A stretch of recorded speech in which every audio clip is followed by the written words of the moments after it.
크리스찬이라고 얘기를 하면 이제 항상 두 가지가 숙제가 대두가 됩니다. 역사적인 문제이기도 하고요. 세계적인 문제이기도 하고, 현재 오늘날에도 이것이 지금 갑론을박 만만치가 않습니다. 그 두 가지가 뭐냐면 평범한 얘기 같지만 중요한 구원 문제와 두 번째는 구원 그 이후의 삶에 대한 문제예요. 이 두 가지는 항상 숙제로 남습니다. 다시 말하면 크리스찬이라고는 하는데 구원받지 못한 크리스찬. 이게 이제 하나의 숙제입니다. 다시 말하면 칭의를 경험하지 못하고 거듭나지 못하고 하나님의 아들로 태어나지 못한 크리스찬. 그러니까 예수님을 제대로 만나지 못한 거죠. 십자가 사건을. 그러니까 예수님이 나의 주님이 제대로 되지 못한 자들. 그러니까 구원이 아직 이루어지지 않은 크리스찬들. 이게 하나 문제가 되고, 이 구원의 문제와 함께 또 하나 문제는 소위 구원받았다라는 사람, 예수님을 만났다고는 하는데 그런 사람들이 살아가는 삶의 모습들이 크리스찬답지가 못한 거죠. 한마디로 거룩하지 못한 삶. 이런 삶이 이제 항상 문제가 되고 지적이 됩니다. 두 가지 숙제가 남아 있는데, 성경을 보면 이제 로마서도 마찬가지고 모든 성경이 이 두 가지를 항상 다룹니다. 그 전반부는 구원에 관한 교류적인 문제를 다루고 후반부는 구원받은 사람이 어떻게 살아야 되는지 삶에 대한 문제를 다룹니다. 우리가 지금 로마서 말씀을 쭉 보고 있는데 로마서도 마찬가지예요. 지난주까지 보았던 11장까지 내용이 구원에 대한 문제입니다. 하나님의 의에 대한 것, 구원에 대한 문제가 얘기되어졌고요. 11장의 결론으로 로드십으로 지난주의 말씀을 끝냈습니다. 그리고 이제 로마서의 후반부로 이제 시작이 되는데 12장부터 오늘 12장부터 16장까지는 이제 주로 무슨 얘기가 이루어지냐면 이렇게 살아라, 이렇게 살아라, 살아가는 삶에 대한 이야기가 계속 나오게 됩니다. 이게 이제 성경에 쓰여져 있는, 신약성경에 쓰여져 있는 중요한 두 요소입니다. 그래서 지난 시간에 이어서 이제 12장으로 들어와서 이제는 구원에 대한 이야기를 말하는 게 아니라 구원받은 사람이라면, 성도와 크리스찬이 되었다면 어떻게 살아야 되는 것인지 그 삶에 대한 문제들을 계속 지적을 합니다. 근데 그런 삶이 굉장히 많이 있지 않겠습니까? 크리스찬다운 삶이. 그런 많은 크리스찬다운 삶의 시작점이 바로 모든 크리스찬다운 삶의 기본적인 그 삶의 원칙들, 원리들이 이제 오늘 1절, 2절에서 말하고 있는 것인데요. 여기 지금 1절에 보시면은 그러므로라고 시작되어 있죠. 그러므로. 이 그러므로는 지금까지 1장부터 11장까지 쭉 얘기하고, 그러므로 이제부터 12장부터 16장까지, 그러니까 전반부 후반부를 연결시켜주는 다리 역할을 해주는 게 그러므로예요. 그러므로. 그러니까 그러므로라는 이 이야기는 앞에 뭔 얘기를 했길래 그러므로 이제 형제들아 내가 너희에게 이렇게 권면을 하는데 너희 몸을 산제물로 드려라, 이런 식으로 나온 거죠. 이게 그러므로라고 하는 이야기 속에서 앞부분 이야기를 먼저 확인하는 것이 굉장히 중요합니다.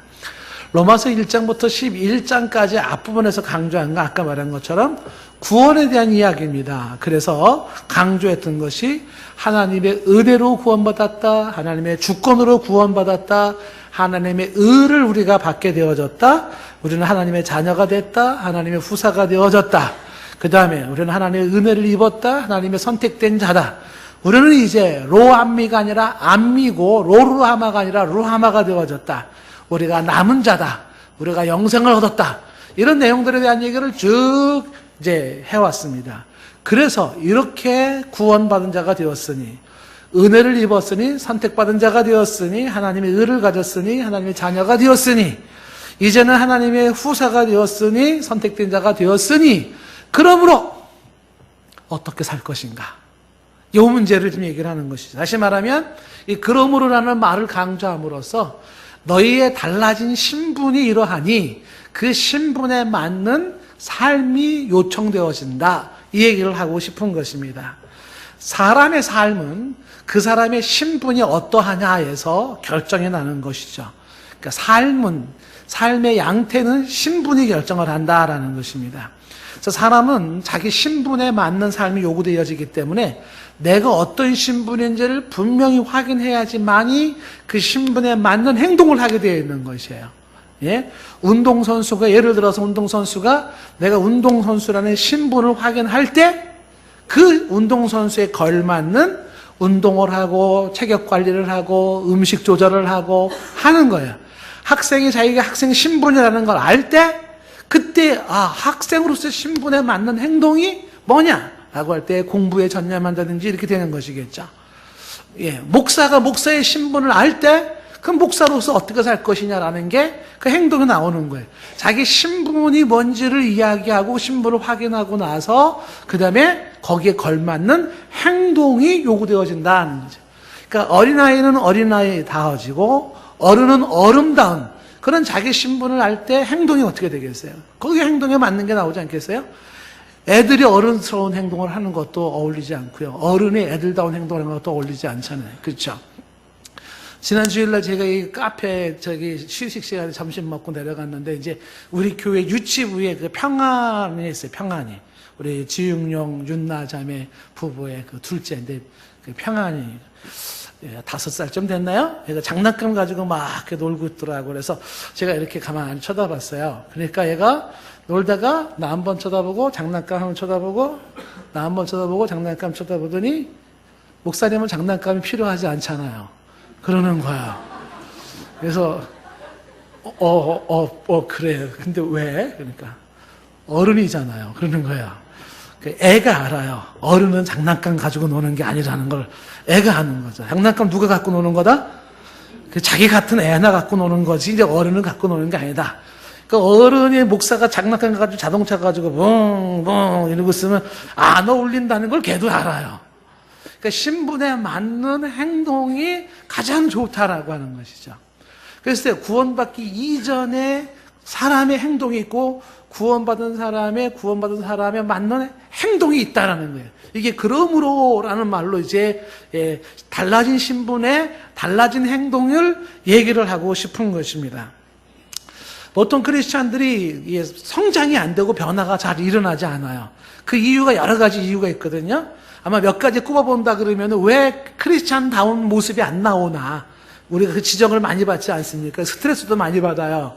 그 이유 중에 하나가 뭐냐면 크리스찬다운 삶이 뭔지를 몰라요. 이게 숙제입니다.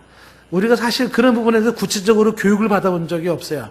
크리스찬이라 그러면 명절을 어떻게 보내야 되는 것인지, 크리스찬이라 그러면 노년에 늙는 것은 어떻게 이해를 하고 받아들여야 될 것인지, 크리스찬의 자녀 교육은 어떻게 되는 것인지, 크리스찬의 성생활은 어떻게 이루어지는 건지, 이런 거에 대한 구체적인 걸 배워본 적이 없어요. 그래서 크리스찬다운 삶이 뭔지, 크리스찬다운 납세에 대해서, 크리스찬다운 이웃관계에 대해서도 많은 부분에 그게 뭔지 모르기 때문에 크리스찬다운 삶을 살지 못하는 이유가 하나가 있습니다. 또 하나 이유 중에 하나가 뭐냐면 굳이 크리스찬다운 삶을 살고 싶지가 않은 거야. 왜냐하면 크리스찬이 되기 이전에 옛 생활이 좋아요. 그 옛 생활이 즐겁고 익숙하고 그게 편하고 그래서 굳이 크리스찬다운 삶을 추구하지 않는 이것도 문제고요. 그래서 안 되고 또 하나는 크리스찬다운 삶은 어느 날 아침에 갑자기 뚝딱 천사가 되는 게 아니거든요. 굉장히 많이 훈련이 필요한 건데 훈련을 안 받는 겁니다. 크리스찬다운 훈련을 받지 않아서 안 되는 거예요. 근데 이런 이유 말고도 왜 크리스찬다운 삶이 안 나오는가라고 할 때 또 하나 이유가 뭐냐면 자기 신분 확인을 못해서 그러는 거예요. 내가 누군지에 대한 신분 확인. 아까 이야기한 것처럼 자기 신분이 확인되어질 때 신분에 맞는 행동이 나와요. 내가 경찰관이라는 신분이 확인되어진다 그러면 그 경찰관 신분에 맞는 행동이 나오는 거예요. 내가 선생님이라는 신분이 확인되어진다면 선생님 신분에 맞는 행동이 나오는 거죠. 그와 마찬가지로 내가 구원받은 사람으로서 하나님의 자녀로서 영생을 소유한 사람이라는 자기 신분을 확인하지 못할 때 그때 거기에 맞는 행동이 안 나오는 거예요. 내가 누구인지 아직 확인이 안 되어 있는 거죠. 정체성이 안 잡혀 있는 것입니다. 그래서 오늘 그러므로라는 말에서 너의 옛사람은 이제는 죽었어요. 우린 예수 안에서 새 사람이 되었어요. 예수 안에 예수의 생명을 가지고 있는 새 사람이 된 사람으로서 신분을 확인하고 그렇다면 새 사람이 되었으니 새 사람다운 삶이 뭔가? 여기에 관심을 둬야 되고 이걸 배워야 되고 이런 삶을 추구해야 된다는 것입니다. 자기의 신분을 확인하는 작업이 그 신분에 맞는 행동을 만드는 중요한 요소가 된다는 것이에요. 자, 그런데 그러면 크리스찬다운 삶을 어떻게 정리할 수 있을까? 너무 많아요. 이건 한두 가지로 말할 수 있는 게 아니에요. 크리스찬다운 언어 생활은 어떻게 될 것인가? 크리스찬다운 경청하는 법은 무엇인가? 크리스찬다운 이웃관계는 무엇인가? 크리스찬다운 인간관계는 어떠해야 될 것인가? 크리스찬다운 노사관계는 어찌해야 될 것이며, 크리스찬다운 국가와의 관계는 어찌해야 되고, 크리스찬다운 납세 의무 생활은 어떤 식으로 이루어지고, 크리스찬다운 직장생활은 어떻게 될까? 크리스찬다운 부부생활, 크리스찬다운 자녀교육, 크리스찬다운 공부, 뭔가 나 공부 이거 다 알아야 돼요. 할 게 너무 많아요. 새로운 삶들을 배워나가야 돼요. 그런데 이런 모든 크리스찬다운 삶을 하나둘 배워나가는 가장 기본적인 원리를 오늘 1절과 2절에서 말해주고 있어요. 기본적인 원리. 이 원리가 있어야지만이 이 원리에 입각한, 그 다음에 이제 12장 이후에 구체적인, 좀 전에 얘기했던 크리스찬의 삶에 대한 세세한 내용들이 나오거든요. 그 내용들이 그나마 이게 수월하게 지나갈 수가 있다는 것입니다. 그렇다면 크리스찬다운 삶이 요구되어지는데, 구원받은 자다운 삶이 요구되어지는데, 하나님 자녀다운 삶이 요구되어지는데, 그렇게 살기 위한 기본적인 원리가 뭐냐?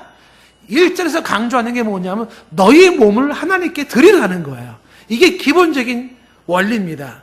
오늘 말씀해 보시면은, 그러므로 형제들아 내가 하나님의 모든 자비하심으로 너희를 권하노니, 이 권한다는 게 단순히 encourage가 아니에요. 너희를 재촉한다는 거거든요. 너희를 내가 재촉을 하고 싶어요. 그게 뭐냐 하면 너희 몸을 하나님이 기뻐하시는 거룩한 산 제물로 드리라라는 것입니다. 몸을 드려라. 이게 이제 크리스찬다운 삶을 살아가는 기본적인 원리입니다. 몸을 드려라. 이 몸이라고 하는 게 그리스 말로 원어의 그 성경이 소마라는 뜻인데, 이 몸을 드려라라는 이 몸이 원래 로마서 1장에 가면 이 몸은 더러움의 도구였었어요. 육체는 더러움의 도구. 예를 들면 로마서 1장 24절 말씀에 가면 끝부분에 이렇게 됐어요. 그들의 몸을 서로 욕되게 하셨으니 이랬어요. 몸을 욕되게 해요. 다시 말하면 이 구원받기 전에 육체는 뭐의 도구냐면 범죄의 도구요, 불의의 병기요, 불의의 지체예요. 죄 짓는 데 사용되어주는 눈과, 죄 짓는 데 사용되어주는 귀와, 죄 짓는 데 사용되어주는 입과, 죄 짓는 데 사용되어주는 손과 발이었었어요. 그런 불의의 지체를 지금 이제 구원받은 사람, 예수님의 보혈로 말미암아 정결케 되어진 자로서, 이제 하나님의 새 생명을 가진 자로서 우리에게 드리는 게 뭐냐면 너희의 몸을 하나님이 기뻐하시는 거룩한 산 제물로 드리라라는 것입니다. 몸을 드리라는 이야기는 뭐냐면 이제 너희의 몸을 드려서는 안 되는 그런 몸이 아니라 네 몸을 드릴 수 있는 상태가 되었다는 거죠. 무슨 얘기입니까? 이제 크리스천들의 몸은 불의의 지체가 아니에요. 무슨 지체예요? 성결의 지체, 그리스도의 지체, 성결의 몸이에요. 우리의 몸은 이제는 의를 행하고 선을 행하고, 그리고 우리의 몸은 우리는 하나님 앞에서 아름다움을 만들어가는 몸이 되었다는 것이.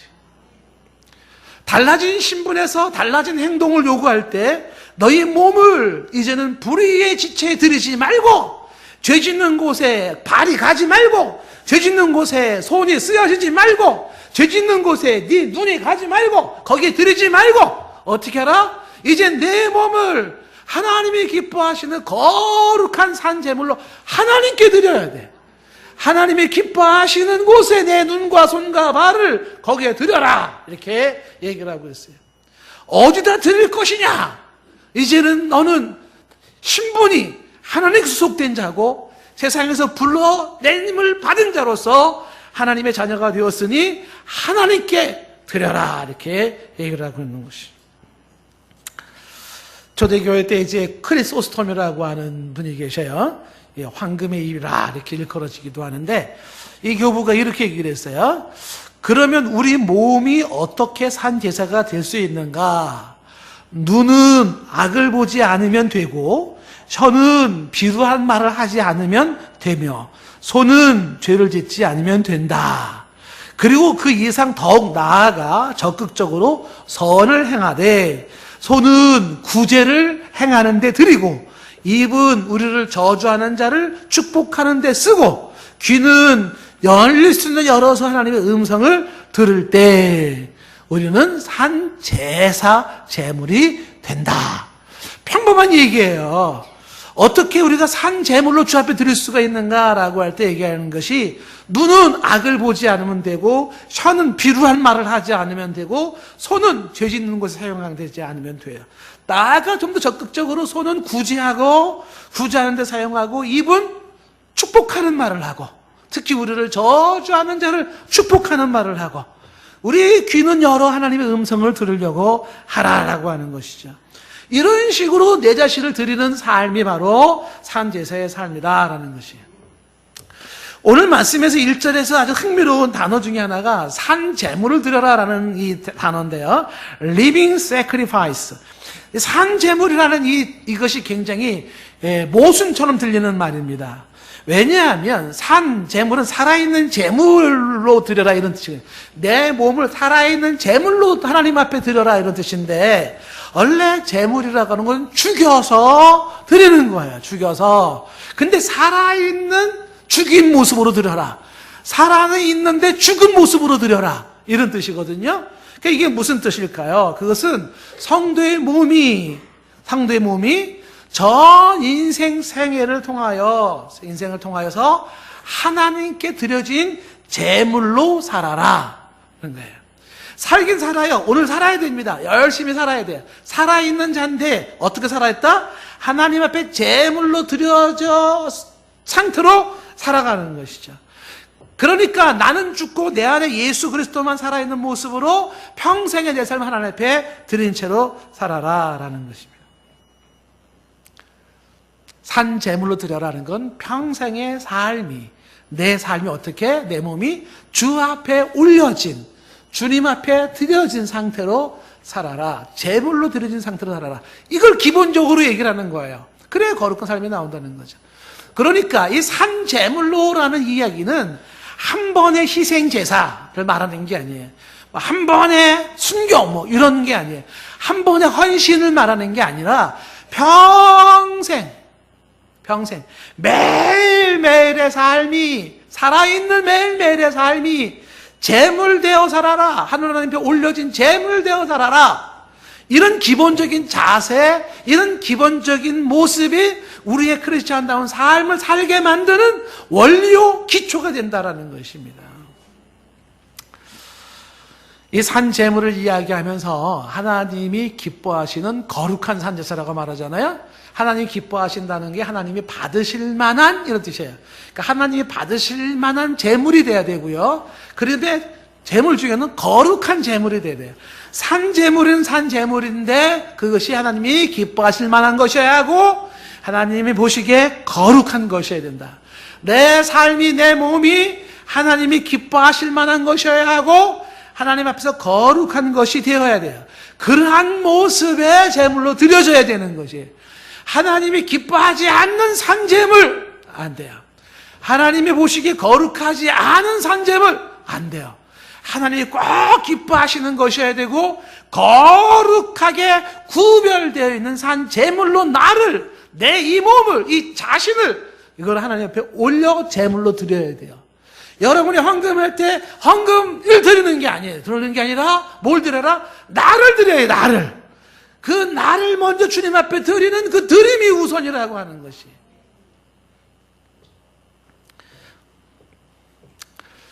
이 하나님 앞에 드려진다라고 하는 부분에서 하나님이 기뻐하시고 거룩한 산제물이라는 이 하나님이 기뻐하시고 거룩한이라는 게 굉장히 중요한 거야. 하나님이 기뻐하지 않는 제물이 있어요. 거룩하지 않은 제물이 있습니다. 산제물이요? 산제물인데 하나님이 기뻐하지 않는 산제물, 하나님 앞에서 거룩하지 않은 산제물이 있습니다. 이거는요, 하나님을 노엽게 만드는 것이 돼요. 여러분, 우리가 지금 성경 진도를 읽잖아요. 그래서 이제 얼마 전에 말라기 읽고 지금 이제 마태복음을 읽고 있잖아요. 그 말라기 읽으시면서 여러분 뭐 느끼셨어요? 몇 번이고 우리가 읽어야 되는, 도전받아야 되는 게 말라기에서 이런 말씀 나오잖아요. 말라기 1장을 보시면 1장 6절 말씀서부터 이 크리스천들이 이 말을 들을 때 사실 굉장히 사실은 무겁습니다. 근데 무거운 말이지만 들어야 돼요. 이런 말을 자꾸 들어야 돼요.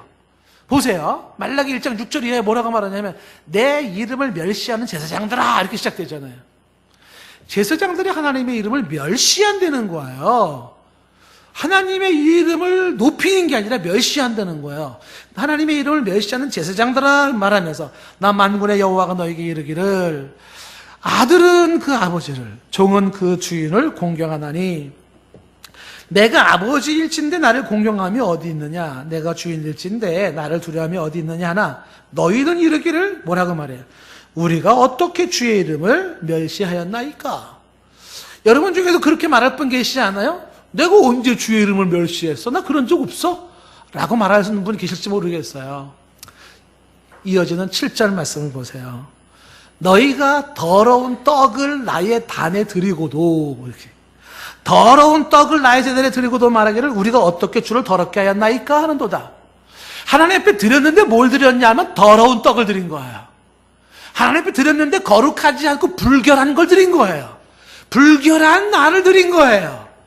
그리고서 말하기를 우리가 언제 주를 더럽게 했습니까? 라고 한다는 거예요. 하나님 앞에 더러운 떡을 드리고도 말하기를 우리가 어떻게 주를 더럽게 하였나이까? 하는도다. 이는 너희가 여호와의 식탁은 경멸히 여길 것이라 말하기 때문에 하나님께 드려지는 거는 아유 그냥 적당한 거 드려도 괜찮아, 그냥 함부로 드려도 괜찮아, 그렇게 말했던 거 아니냐라는 거예요. 하나님 앞에 드려지는 것들을 그렇게 드려도 된다고 생각했냐? 이거 하나님이 당신을 멸시한다고 생각했다는 거죠. 계속해서 보세요. 8절 말씀에 말하기를 만군의 여호와가 이르노니 너희가 눈먼 희생 제물을 바치는 것이 눈먼 희생 제물이야. 온전치 못한 희생 제물을 바치는 것이 희생 제물 바쳤어요. 나 예배 드렸어요. 뭘 어쨌다고요? 이게 아닌 거예요. 눈먼 희생 제물을 드렸어요. 그렇게 바친 것이 어찌 악하지 아니하며 희생 제물을 드렸지만 예배를 드렸지만 악해요. 왜? 눈먼 희생을 드렸어요. 더러운 걸 드렸어요. 불의한 걸 드렸어요. 더러운 떡을 드리는 거예요. 눈먼 희생 제물을 바치는 것이 어찌 악하지 아니하며 저는 것 병든 것을 드리는 것이 어찌 악하지 아니하냐. 이제 그것을 너희 총독에게 드려보라. 그가 너를 기뻐하게 했으면 너를 받아주겠느냐. 총독한테 드려봐라. 총독이 기뻐하겠냐? 받겠냐? 아니라는 거죠. 사람과 사람 사이에도요 선물은 좋은 거 해야 돼요. 사람과 사람 사이에도요 내가 쓰고 남은 거 그냥 이렇게 선물하는 거 아니잖아요. 여러분 우리 동성교회는 그런 분이 없기를 바라요. 뭔가 하려고 그러면요 좋은 거 비싼 걸 해야 돼요. 사람과 사람 사이도 하나님 앞에 드리는데 하물며 이렇게 눈먼 희생을 저는 거 병든 거 더러운 떡을 그런 걸 드려요? 그걸 받겠는가? 총독에게 줘봐라. 받겠는가? 이러는 것이죠. 계속해서 보시면요 9절에 이렇게 말해요. 만군의 여호와가 이르노라 너희는 나 하나님께 은혜를 구하면서 우리를 불쌍히 여기소서 하여보라. 너희가 이같이 행하였으니 내가 너희 중 하나인들 받겠느냐. 구한들 내가 주겠으며 불쌍히 여겨달란들 돕겠느냐. 너희가 그렇게 행하고 있는데 뭐 하나인들 받겠느냐라는 것이죠. 그러면서 하나님이 심하게 이렇게 얘기를 하셨어요. 10절에 만군의 여호와가 이르노라 너희가 내 제단 위에 헛되이 불사르지 못하게 하기 위하여 너희 중에 성전 문을 닫을 자가 있었으면 좋겠다. 이런 얘기까지 나올 정도라면요 이게 어떤 것이에요? 헛된 제사 제물을 드리지 못하도록 하나님 앞에서 이렇게 가정스러운 예배를 드리는 것이 없도록 누가 교회 문 좀 닫았으면 좋겠다. 예배 좀 안 드렸으면 좋겠다. 하나님이 예배 받기를 그토록 원하시는 분이 그렇게 말씀하실 정도라면 얘기는 굉장히 심각해진 거죠. 왜 그렇게 됐어요? 하나님 앞에 드려지는데 드려지는 것들이 뭘 드렸다? 이런 걸 드린 게 더러운 떡을 눈먼 희생을 저는 것 병든 것 헛된 것 거룩하게 성별된 걸 드린 것이 아니에요. 좋은 것을 주 앞에 드린 게 아니었었어요. 쓰다 남은 것들 그런 것들을 드렸다는 것이죠. 누가 성전문을 닫았으면 좋겠다. 내가 너희를 기뻐하지 아니하면 너희가 손으로 드리는 것을 내가 받지 않겠다라는 것이. 그러면서 11절 말씀에 보면 11절 끝부분에 이런 말이 나와요. 오히려 이방 사람들이 깨끗한 제물을 드리게 된다는 거예요. 깨끗한 제물. 하나님이 원하시는 건 깨끗한 제물이에요. 근데 깨끗한 제물을 누가 드리냐면 저 해 뜨는 곳 이방 민족이 드린다는 것입니다. 12절에 너희들은 말하기를 여호와의 식탁은 더러워졌고 그 위에 있는 과일 곧 먹을 것은 경멸일 것이며 그렇게 해서 내 이름을 더럽혔다는 거예요. 하나님께 더러운 걸 드림으로 주의 이름을 더럽혔다는 것입니다. 13절 보십시오. 이게 보통 우리 입에서 나오기 쉬운 말이에요. 13절에 만군의 여호와가 이르노라 너희가 또 말하기를 이렇게 말한다는 거 아닙니까? 뭐라고 말을 합니까? 이 일이 얼마나 번거로운고 하며 코웃음치고 훔친 물건과 저는 것과 병든 것을 가져왔느니라. 너희가 이같이 봉헌물을 가져왔으니 내가 그것을 너희 손에서 받겠느냐 이는 여호와의 말이니라. 얼마나 번거로워. 하나님 너무 까다로운 것 같아. 그렇지 않습니까? 그러면 대충 좀 넘어가지. 하나님이 뭐가 어쩌다고 코웃음치고 훔친 물건, 저는 거, 병든 거 이런 거를 주 앞에 드리니 주께서 받겠느냐? 안 받는다는 거죠. 14절에 짐승떼 가운데 수컷이 있어요. 좋은 게 있습니다. 그런데 그 선한 일에 흠 있는 것을 속이면서 내게 드리니 그런 자에게 오히려 뭐가 주어지냐면 저주가 주어진다는 거예요. 저주가. 하나님은 속여요. 그런 저주가 주어진다는 거예요. 여러분 말씀이 좀 무섭지 않습니까? 이게 뭘 얘기하는 것이겠어요? 하나님께서 우리에게 원하시는 게 뭡니까? 그 원하시는 게 지금 뭐 이렇게 한 시간 들이고 도장 찍고 가는 이런 주일날 한 번의 예배를 원하시는 것이겠습니까? 하나님 원하는 게 이런 게 아니에요. 내 삶이 주 앞에 드려져야 되는 거예요. 내 몸이 거룩한 제물로 먼저 주 앞에 드려져야 되는 거예요. 하나님이 받으실 만한 내 몸, 내 인생, 하나님이 받으실 만한 하나님이 기뻐하시는 거룩한 몸으로 성별하여 주님 앞에 드려야 되는 거예요. 그런데 이게 왜 이렇게 중요한 얘기냐면요. 오늘 그 11절 말씀이 계속 이렇게 말씀하고 있잖아요. 12장 1절 말씀에 이게 너희가 드릴 영적 예배라는 거예요. 그 여기서 영적 예배라는 것이 원어 성경으로 정확하게 해석하면 이 영적 예배가 합당한 예배, 마땅한 예배라는 뜻이에요. 예배의 합당함이 뭐냐면, 예배의 마땅함이 뭐냐면 우리의 일상의 평상시의 삶이 하나님 앞에 거룩하게 구별되어져 드려진 상태에서 연장선상에서 드려지는 주일날 예배, 여기가 합당한 예배예요. 일상생활은 막말로 막 살고 더럽게 살고 그리고 한 시간 와서 주여 뭐 손들고 시간 때우고 집에 가기 바쁜 이런 예배는 하나님이 저 문을 닫았으면 좋겠다 싶을 만큼 하나님을 노엽게 하는 예배라는 것이에요. 뭐가 합당한 예배인가? 뭐가 영적인 예배인가? 먼저 매일의 삶에 너희 자신을, 내 몸을 하나님이 기뻐하시는 거룩한 산 제물로 드려진 그러한 삶이 있는 예배, 그 예배가 진정한 예배라는 것이에요. 다윗이 이런 고백을 드리잖아요. 시편 51편 16절 말씀 보면 이런 말이 나옵니다. 주께서는 제사를 기뻐하지 않는데요. 그렇지 않았다면 내가 드렸을 것이라는 거예요. 주는 번제를 기뻐하지 않는데 왜 기뻐하지 않아요? 레위기 보세요. 다 제사에 대한 얘기 아닙니까? 번제에 대한 얘기 아닙니까? 그런데 주는 그걸 기뻐하지 않는다고 얘기를 해요. 그럼 뭘 기뻐할까요? 이어지는 17절 말씀 귀담아 들어보세요. 하나님께서 구하시는 제사는 뭐냐면 말이죠, 상한 심령이에요. 상한 심령이 뭐냐면 깨진 마음이에요. 하나님 앞에서 우리가 드려질 가장 중요한 게 뭐냐면, 상한 심령, 깨진 마음이 뭐냐면 주님 앞에 회개하며 주님을 사모하며 주님을 갈망하는 내 마음이에요. 그 마음이 있는 그 제사를 기뻐하시는 거죠. 상하고 통회하는 마음을 주께서 멸시하지 않아요. 일전에 제가 여러분에게 한번 소개를 했지만은요, 로렌 크랩이라고 하는 사람, 우리가 이번에 지금 읽은 결혼 건축가라는 책을 쓴 사람인데, 이번에 쓴 책 중에 교회를 교회되게라는 책이 있어요. 저는 이 책을 보면서 이분의 이 이야기가 세월의 지남을 지나면서 굉장히 공감이 되는 거예요.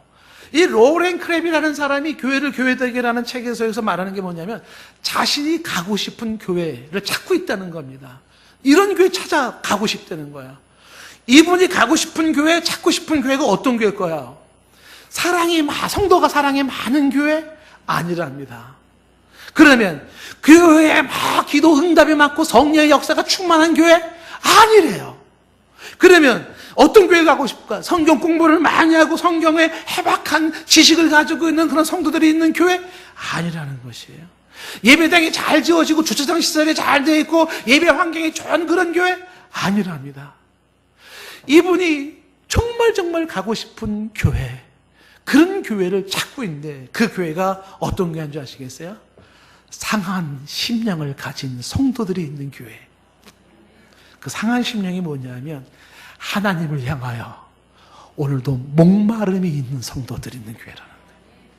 이분은 하나님을 향한 깊은 목마름이라고 하는 것이 하나님이 그 목마름을 해결시켜 주었어야 하는 그것보다도 더 큰 축복이 뭐냐면 여전히 목마름.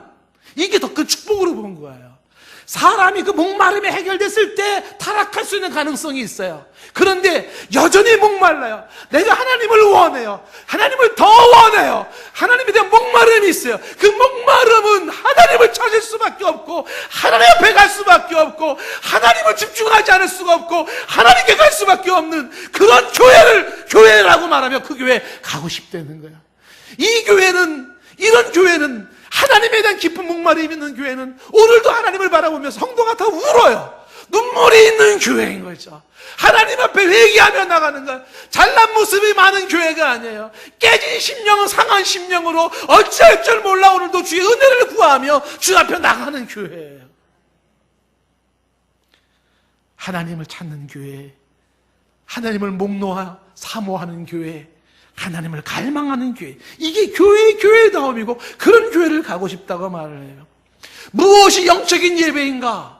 무엇이 합당한 예배인가라고 말할 때 상한 심령, 깨진 심령으로 하나님을 앙망하면서 하나님을 찾으면서 하나님 앞에 눈물로 내 자신의 일상 삶을 거룩히 구별하여 주님 앞에 올려드리며 이 모습 이대로 주님 앞에 내놓으며 깨진 모습으로 용서를 구하면서 하나님 앞에 나아가는 그 진정성 있는 그 삶이 있는 예배가 합당한 예배라는 거예요. 주일날 한 번의 예배가 아니에요. 일상생활 속에 그러한 삶이 깔려있는 그 삶이 합당한 예배라고 말씀하고 있는 것입니다. 신자의 신자다움은 이 기본적인 내 자신을 산 제물로 주 앞에 드려 이 영적 예배가 살아있는 이 기본적인 자세 속에서 바로 우리 신자다운 삶이 나온다는 것입니다. 조금 더 구체적으로 2절에서 강조하는 게 뭐냐면 하나님께 드려진 산 제물이 삶이 어떤 거냐라고 할 때 네 가지를 말하는데 첫째가 이 세대를 본받지 않는 것이고 두 번째가 마음을 새롭게 함으로써 세 번째가 변화를 받는 것이고 네 번째가 하나님의 선하시고 기뻐하신 온전한 뜻을 분별하는 것이에요. 이 세대를 본받지 말라라고 얘기를 하고 있잖아요. 하나님께 드려진 산 제물의 삶을 구체적으로 말할 때 구별된 삶, 드려진 삶이 뭐냐? 하나님 앞에 내 자신을 거룩하게 구별을 드린 삶이 뭐냐? 첫 번째 얘기하는 게 뭐냐 하면 이 세대를 본받지 말라라고 하는 거예요. 이 세대를 본받지 말라는 건 이 세상 패턴을 따라가지 말라는 겁니다. 이 세대는 하나님이 없는 세대예요. 이 세대는 무신론과 반신론의 세대예요. 이 세대는 하나님과 상관이 없는 세대예요. 이 세대는 하나님께로 향한 경외와 하나님께로 향한 예배가 없는 세대예요. 이 세대는 하나님께로 향한 찬양과 하나님께 대한 기도가 없는 세대예요. 로드십이 오너십으로 바뀐 세대예요. 하나님의 주권을 인정하지 않는 세대예요. 그런 세대의 패턴을 따라가지 말라는 것이에요. 근데 유감스럽게도 말이죠, 너무나 많은 크리스찬들이 지금 하나님을 알고 성경을 가지고 있고 구원을 받았음에도 불구하고 세상 패턴을 따라가요. 이 아이러니를 어떻게 설명을 해야 될까요? 그들은 하나님도 모르고 성경도 모르고 구원도 모르는 사람들이에요. 그런 절대 다수가 만들어가는 그들의 문화, 그들의 가치관, 그들의 원리를 크리스찬이 따라가요. 아니, 우리는 하나님을 알고 있고 성경을 알고 있고 구원을 알고 있는 사람들인데, 아니 어떻게 이 거룩한 자존심을 가진 사람이 거룩하지도 못한 그런 사람들의 패턴을 따라가냐는 거예요. 그러지 마라. 그러지 않는 것이다. 그게 아니다. 내 자신을 구별하여 하나님 앞에 드러진 삶은 뭐냐면 이 세대를 본받지 않는 거예요. 요한일서 2장 15절 말씀에 세상에 있는 것들을 사랑하지 말라. 누구든지 세상을 사랑하면 아버지의 사랑이 그 안에 있지 않다고 말을 했어요. 그리고 이 세상은 2장 16절에 뭐라고 말하냐면 육신의 정욕과 안목의 정욕과 이생의 자랑이 있는 세대예요. 이 세대는 말이죠, 육신의 정욕을 따르는 세대예요. 하나님의 말씀을 따라가는 세대가 아니에요. 내 본능을 즐겁게 하는 세대예요. 어떻게 하면 이 육신을 즐겁게 할까? 어떻게 하면 이 본능을 즐겁게 할까? 그래서 나온 것이 이 세상의 향락과 이 세상의 쾌락과 이 세상의 퇴폐풍조가 나오는 거예요. 그 세상을 따라가지 말아라 말이죠. 부어라, 마셔라, 흔들어라, 놀아라. 이 세상을 따라가지 말라는 것이죠. 이들은 윤리로 고민하지 아니하고 도덕으로 고민하지 아니하고 영적인 고민을 하지 아니하고 거룩함으로 고민하지 않아요. 선의 문제도 고민하지 않아요. 정의의 문제도 그리 큰 관심이 없어요. 거의 짐승처럼 본능 따라가는 세상이, 그 세상을 따라가지 마라. 본받지 마라. 큰 구원받은 자의 삶의 모습이 그게 아니다라는 것이에요. 그래서 나타나는 게 성적인 타락 아니에요. 세상은 성적인 타락이에요. 비정상적인 성생활 아닙니까? 동성애부터 시작해가지고 온갖 더러움이 있는 그러한 모습 아니에요. 그거 따라가지 마라 말이에요. 따라가지 마라. 신학대학 교수에서부터 죄와 인권이 구분을 못 시켜요. 이게 죄야 인권이에요. 이게 인권 문제입니까? 죄 문제입니까? 동성애가? 성경에서 어떻게 이거를 죄가 아니라고 말을 하고 있어요? 세상을 따라가지 마라.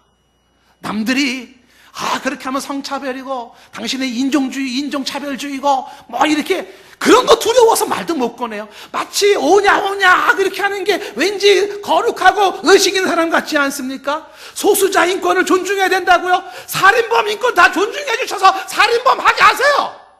그 인권 아니에요? 소수자 인권 아니에요? 사람 죽이는 거, 테러범들 소수 아니야. 인권 존중해서 테러 시키세요, 계속. 그 논리랑 뭐가 다르냐라는 거예요. 인권과 죄를 구분을 못 시켜.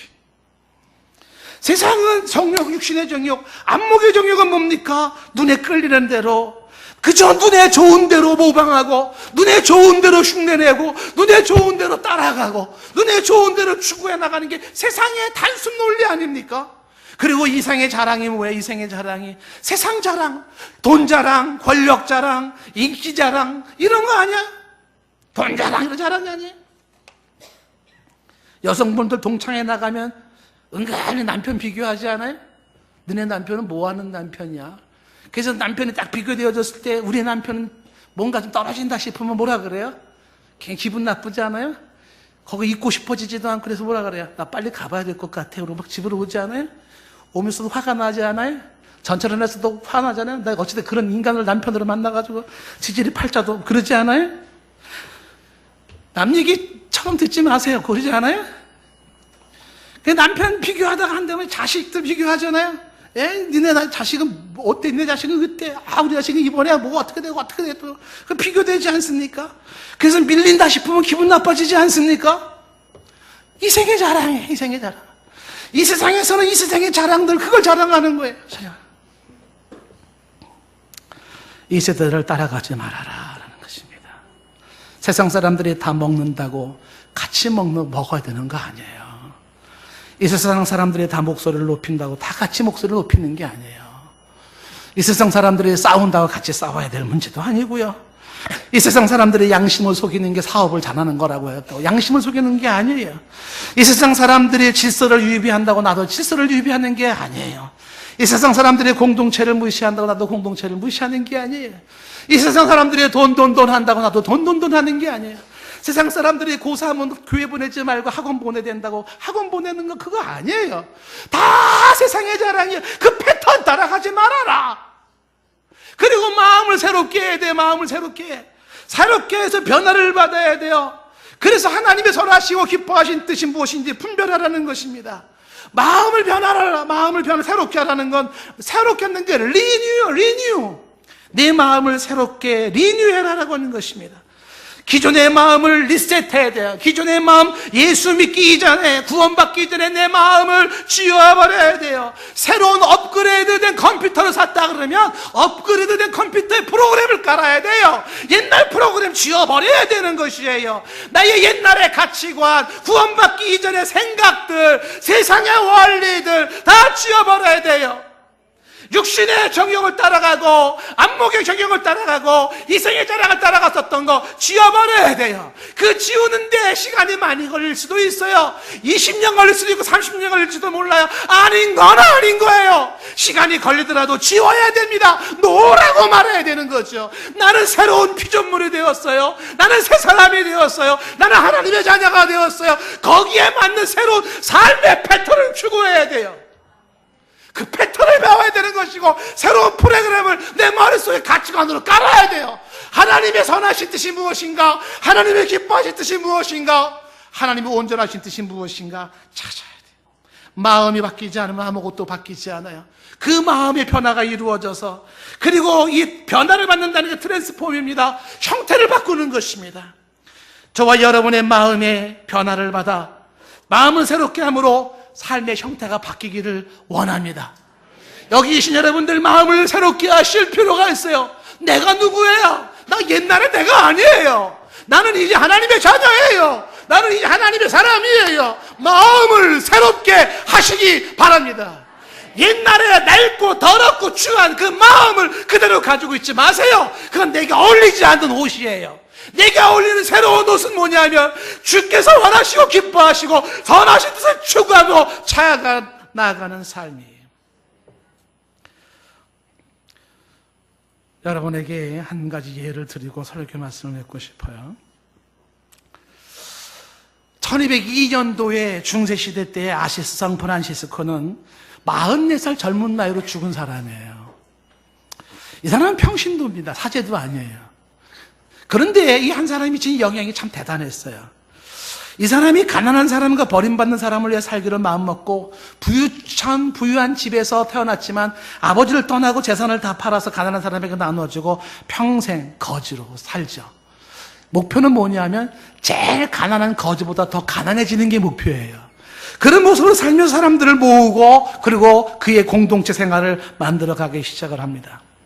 근데 이 성 프란시스코에게 한 가지 변화가 일어났던 사건이 하나가 있었습니다. 그게 뭐냐면 어느 날 비바람이 심하게 몰아치는 날 밤이었었어요. 누군가 이 프란시스코의 방문을 두드리는 노크 소리가 들렸어요. 문을 열고 봤더니 초라한 거지가 비에 온몸이 축 젖은 상태로 추위에 떨면서 먹을 것을 요구하는 거였습니다. 프란시스코는 쾌히 그를 집으로 들여왔고 그리고서 그 불빛 아래 그 거지를 보면서 깜짝 놀랍니다. 그 거지의 얼굴은 일그러져 있었고 코가 문드러졌으면 나병 환자였습니다. 그 거지 나 환자는 배가 너무 고프니 저녁이라도 먹게 해달라고 간청을 했고 이 프란시스코는 식탁을 차려주었습니다. 고름이 줄줄 흐르고 썩은 냄새가 나는 흉측한 나 환자와 마주 앉아 밥을 먹는 것은 괴로운 일이었답니다. 그렇게 식사를 끝내고 나서 옷을 갈아입히고 잠자리도 제공을 하고 자려고 했는데 나 환자 이 거지가 다가와서 말을 하기를 추워 죽겠다는 거야. 그러니 침대에서 같이 좀 잘 수 없겠냐는 겁니다. 그래서 프란시스코는 그 나 환자와 함께 자리에 누웠답니다. 나 환자 몸에서 흘러내린 피고름과 진을 썩은 악취 때문에 숨을 쉴 수 없을 정도로 고통스러워하면서 그 나 환자를 꼭 껴안아 온몸으로 따뜻하게 그 체온을 그 몸을 녹여 주었다 합니다. 새벽 기도 시간이 되어서 프란시스코가 자리에서 일어났는데 그 앞에 옆에 누웠던 그 나병 환자 거지가 보이지 않더랍니다. 아무리 찾아봐도 그 거지 나 환자는 없더래요. 그리고 주변을 살펴보았는데 이 거지 나 환자가 왔다는 흔적조차 방에선 찾아볼 수가 없었답니다. 그리고 순간 그 방 안이 깨끗해지고 환해지면서 향기까지 나기 시작하더래요. 그때 이 프란시스코가 거기서 무릎을 꿇고 그리고 비천한 자기를 찾아오신 주님, 내게 찾아온 주님 앞에 무릎을 꿇고 그는 이런 기도를 했답니다. 주여, 나를 평화의 도구로 써주소서. 미움이 있는 곳에 사랑을, 다툼이 있는 곳에 용서를, 분열이 있는 곳에 일치를, 오류가 있는 곳에 진리를, 의심이 있는 곳에 믿음을, 절망이 있는 곳에 희망을, 어둠이 있는 곳에 빛을, 슬픔이 있는 곳에 기쁨을 심게 하소서.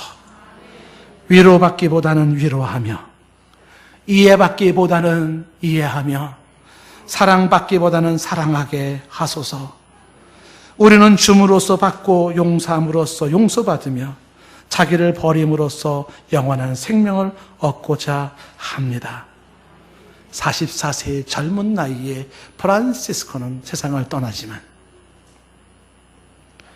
내 마음을 거룩하게, 삶을 거룩하게, 불의의 지체가 아닌 의의 지체로 자신을 드리고 나아가는 그 삶을 그는 도전받았던 것입니다. 에베소 4장 22절 말씀에서도 계속 강조합니다. 옛사람을 벗어버려라. 4장 23절에 심령이 새로워져라. 4장 24절의 끝부분에 새 사람을 입으라. 25절, 그런즉 거짓을 버리고 각각 이웃과 더불어 참된 것을 말하라. 이는 우리가 서로 지체가 됩니다. 26절 끝부분에 분을 품지 마라. 27절, 마귀에게 틈을 주지 말라. 28절, 도둑질하는 자는 다시 도둑질하지 말고 가난한 자에게 구제할 수 있도록 자기 손으로 수고하여 선한 일을 하라.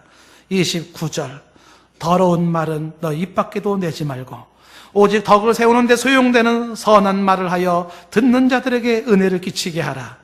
30절, 하나님의 성령을 근심하게 하지 말라. 31절, 너희의 모든 악독과 노함과 분냄과 떠드는 것과 비방하는 것을 모든 악의와 함께 버리고, 이 32절, 서로 친절하게 하며 불쌍히 여기며 서로 용서하기를 하나님이 그리스도 안에서 너희를 용서함과 같이 하라. 산제물로, 하나님이 기뻐하시는 거룩한 산제물로 나를 드린 자의 이러한 삶, 그러한 삶이 이 시대의 희망이고 이 사회의 희망입니다. 말씀을 생각하시면서 찬양으로 나갑시다.